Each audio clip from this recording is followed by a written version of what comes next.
नमस्कार, आप देख रहे हैं हेडलाइंस लाइव न्यूज़ और मैं हूं आपके साथ मोहम्मद रफ़ी। वजीरपुर विधानसभा विधायक राजेश गुप्ता और आप पार्टी के प्रत्याशी राजेश गुप्ता लगातार जनता के संपर्क में हैं और हम अभी आए हैं जनता के बीच में संपर्क कर रहे हैं। लगातार लोग जब आप जाते हैं मिलने के लिए, घरों से लोग निकल कर आते हैं आपसे मिलने के लिए। क्या लग रहा है कि घरों से जिस तरह से मिलने आ रहे हैं, क्या घर घर से वोट भी आपके पास आ रही है?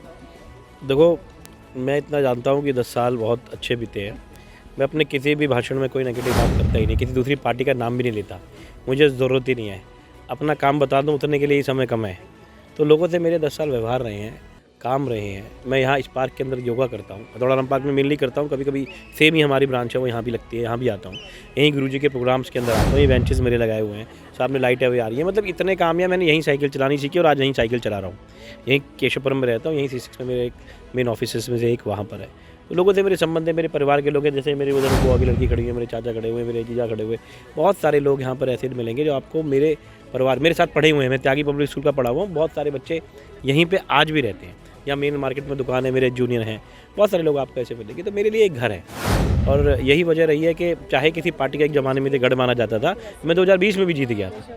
तो मेरे को यहाँ पे कोई एंटी कमंसी वगैरह कुछ समझ में आती नहीं। मुझे तो प्रो कमंसी दिखाई दे रही है। बाकी कैमरा आपके हाथ में, आप पता कर सकते हैं। जैसे भी आपने कहा कि ये बीजेपी का गढ़ माना जाता है, वाकई में सवाल यही है कि केशवपुरम इलाका पूरी विधानसभा में कहीं ना कहीं एक सेपरेट माना जाता था कि पंजाब जो बीजेपी का जो वोट बैंक है वो यहाँ बड़ा है।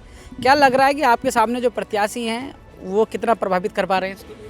जैसे मैंने कहा कि मैं नाम किसी का लेता नहीं हूँ। दोनों मेरी बहनें हैं, चुनाव लड़े, अच्छे तरीके से लड़े, मेरी उन्हें शुभकामनाएं हैं। लेकिन जितना मैं जानता हूँ कि लोग जब देखते हैं, देखिए मैं दिल्ली के टॉप MLAs में आया, आपने देखा, और उसमें था कि मेरी 100% अटेंडेंस थी।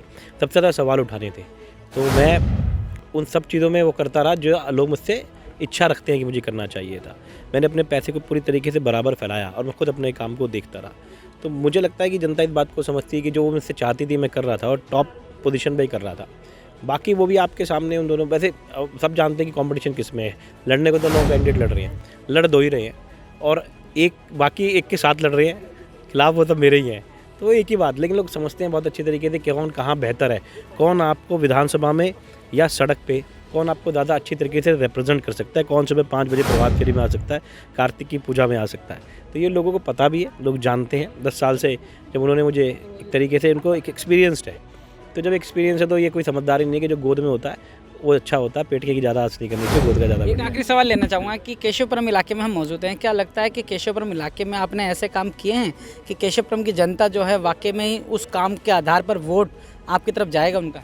उसके लिए आपको आसपास के क्षेत्रों में जाना होगा। जब आप आए उससे पहले मैं यही कह रहा था कि अगर आप सड़कें देखेंगी, PWD के रोड्स देखेंगे, आसपास की विधानसभाओं में जहाँ मेरे ही विधायक हो चाहे, लेकिन यहाँ पे आपको बहुत बेहतरीन दिखाई देंगे। उसकी एक बड़ी वजह हो सकती है कि मैं रहता हूँ, घर है, वो भी एक वजह है, लेकिन पूरी विधानसभा में आपको बहुत अच्छे रोड्स दिखाई देंगे। लाइटिंग अगर आप शाम को आएंगे तो आपको रोज़ दिवाली दिखाई देगी। आप 5 बजे से भी अगर मिलना चाहेंगे, 6 बजे मिलना चाहेंगे तो मुझसे पार्क्स में मिल सकते हैं। तो लोगों से मेरा संपर्क है और जैसे मैंने कहा यहीं पड़ा हुआ, तो उस मिट्टी से आपकी एक अलग पहचान होती है। मैं उस मिट्टी की खुशबू को जानता हूँ और उसी मिट्टी से पैदा हुआ हूँ, उसी मिट्टी में मुझे मिलना है। तो यहाँ मेरे एक अलग संबंध है। तो मुझे बार बार ये लगता है कि जब मैं यहाँ आता हूँ बड़ा कंफर्टेबल होता हूँ, क्योंकि ये मेरे अपने लोग हैं। पूरी विधानसभा पहले एक छोटा सा परिवार थी, अब एक एक्सटेंडेड परिवार है। सब मेरी माताएं, बहनें, भाई, बंधु हैं। मुझे बहुत आसान लगता है, मुझे कुछ भी मुश्किल ऐसा दिखाई नहीं दे रहा है। बाकी फिर मैं कह रहा हूँ, मुझसे ज़्यादा आप जानते हैं और मुझे पता है कि आपको भी सब कुछ पता है। बहुत बहुत धन्यवाद। मैं और लोगों से बात करूँगा।